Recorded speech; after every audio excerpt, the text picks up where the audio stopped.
A brisa que soprava das colinas de Golã carregava o cheiro de terra molhada e a promessa de uma noite tranquila.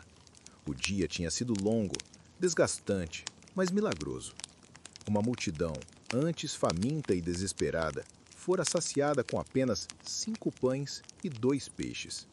Agora, enquanto o sol se despedia no horizonte, tingindo o céu com tons de laranja e púrpura, Jesus insistiu com seus discípulos para que entrassem no barco e atravessassem para o outro lado do mar da Galileia. Ele precisava de um momento a sós, um refúgio no silêncio de uma montanha para orar. O barco, uma embarcação de pesca robusta, acostumada às águas do grande lago, balançava suavemente ao deixar a margem. Os discípulos, ainda maravilhados com o milagre que haviam testemunhado, conversavam em voz baixa, suas palavras se misturando ao som rítmico dos remos na água.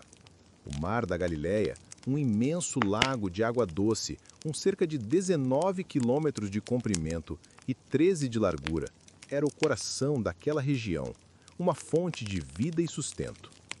Mas a tranquilidade daquela noite era uma ilusão. O vento, antes uma carícia, começou a soprar com fúria. As águas, antes serenas, agitaram-se em ondas violentas que açoitavam o pequeno barco.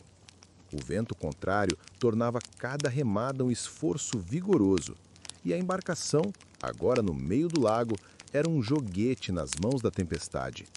Tempestades assim não eram incomuns no mar da Galileia.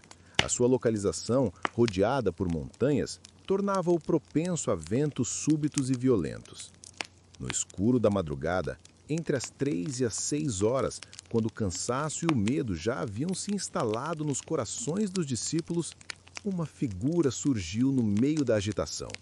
Não em um barco, mas caminhando sobre as ondas revoltas como se fosse um caminho de pedra.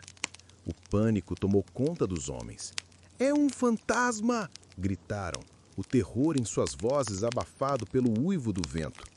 Mas a voz que lhes respondeu, calma e firme em meio ao caos, era inconfundível. "Sou eu, não tenham medo", disse Jesus. O alívio momentâneo deu lugar à incredulidade. Foi então que Pedro, sempre impetuoso, desafiou a realidade. "Senhor, se és tu, manda-me ir ter contigo por cima das águas." "Venha", respondeu Jesus. E por um instante que pareceu uma eternidade, a fé de Pedro o sustentou. Ele desceu do barco e caminhou sobre a água, seus olhos fixos no Mestre. Mas a realidade da tempestade o atingiu com a força de uma onda.